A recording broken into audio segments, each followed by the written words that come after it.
সুধা কণ্ঠৰ সুমধুৰ সৃষ্টিৰ সুবাসে সুবাসিত সোণৰ অসম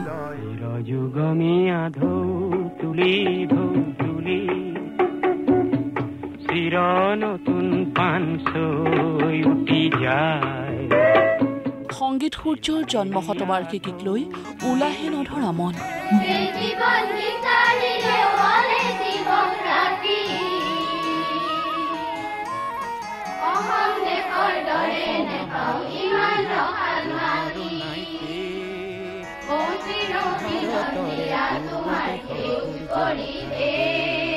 আঠ আৰু 13 ছেপ্টেম্বৰলৈ সাজু প্ৰতিটো প্ৰজন্মৰ শিল্পী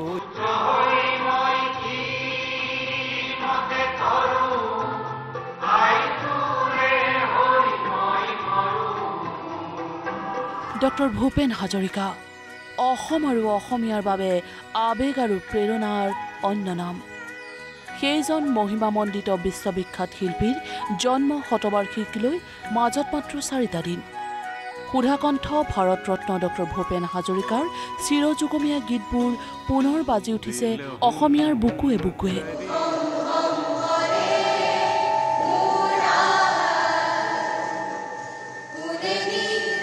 এই দৃশ্য নদীদ্বীপ মাজুলীৰ সাংস্কৃতিক বিভাগৰ উদ্যোগত মাজুলীৰ মিতালী পৰিস্মিতা তুলিকাহঁতে দিনে নিশাই কৰিছে ভূপেন্দ্ৰ সংগীতৰ আখৰা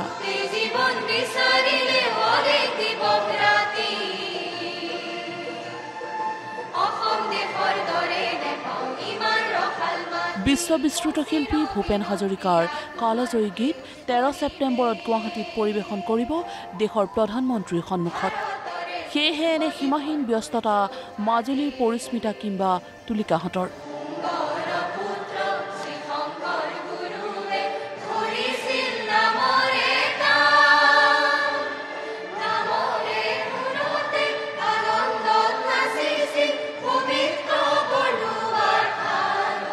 ইয়াৰ পৰা টোটেল আপোনাৰ 13 গৰাকী যাব আৰু আমি পুৰা প্ৰেক্টিছ কৰি আছো আশা কৰো সকলো ভালে যাব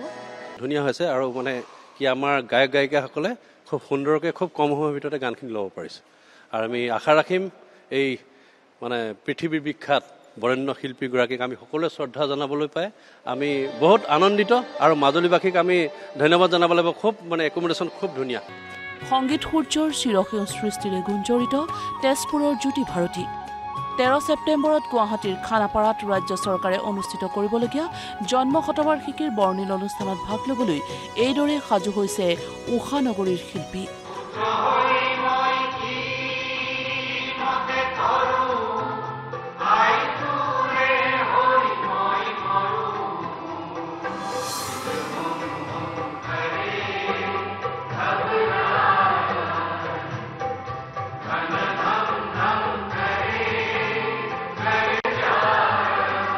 গতিকে ভূপেন্দ্ৰৰ জন্ম শতবৰ্ষ যে আমি পাইছোঁ ভূপেন হাজৰিকা আমাৰ প্ৰজন্মৰ এজন মহামানৱ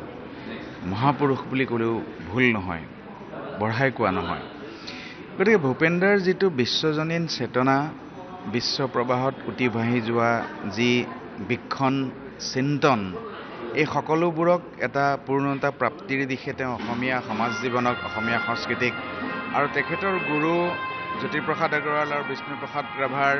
বিশ্বজনীন চিন্তা চেতনাক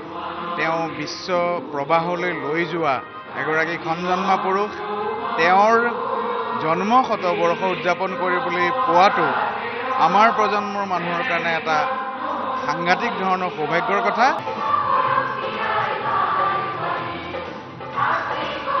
প্ৰধানমন্ত্ৰীৰ উপস্থিতিত সকলোৱে গাব ভাৰত ৰত্নৰ কালজয়ী গীত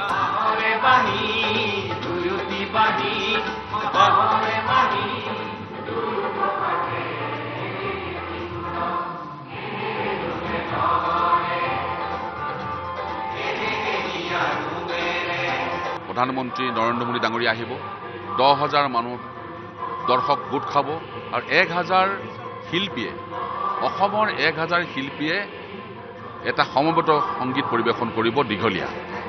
কেইবাটা 14টা গান লৈ পেলাই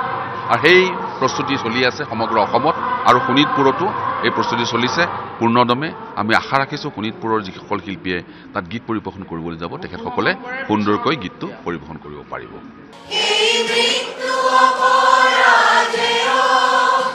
এই দৃশ্য গুৱাহাটীৰ শিল্পগ্ৰামৰ। একেলগে সুধাকণ্ঠৰ গীতৰ আখৰাত সমবেত হ'ল 100 গৰাকী শিল্পী।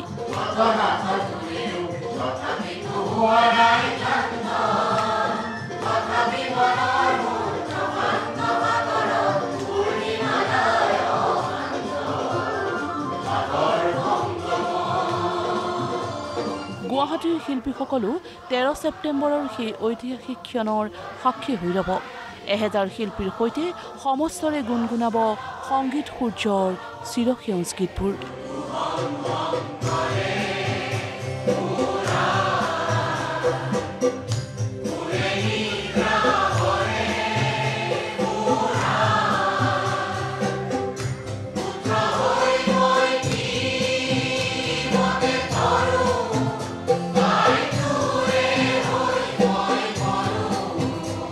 ইফালে এয়া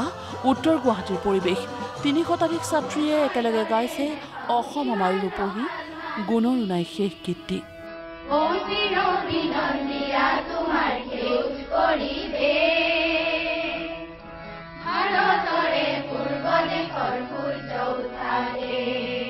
উত্তৰ গুৱাহাটীৰ ছোৱালী হাইস্কুলৰ শিক্ষাৰ্থীৰ কণ্ঠৰে মন্ত্ৰমুগ্ধ হোৱা এই পৰিৱেশে সকলোকে সোঁৱৰাই দিলে ডক্টৰ ভূপেন হাজৰিকা অসমৰ প্ৰতিটো প্ৰজন্মৰ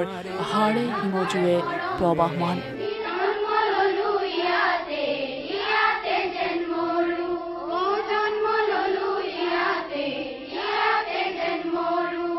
বৰলুইতৰ দৰেই অসমীয়াৰ শিৰাই শিৰাই চিৰ প্ৰবাহমান সুধাকণ্ঠ ডক্টৰ ভূপেন হাজৰিকাৰ অমৰ আৰু কালজয়ী গীত। গোটেই জীৱন বিচাৰিলেও অলেখ দিৱস ৰাতি অসম দেশৰ দৰে নেপাওঁ ইমান ৰসাল মা। Video' report news live.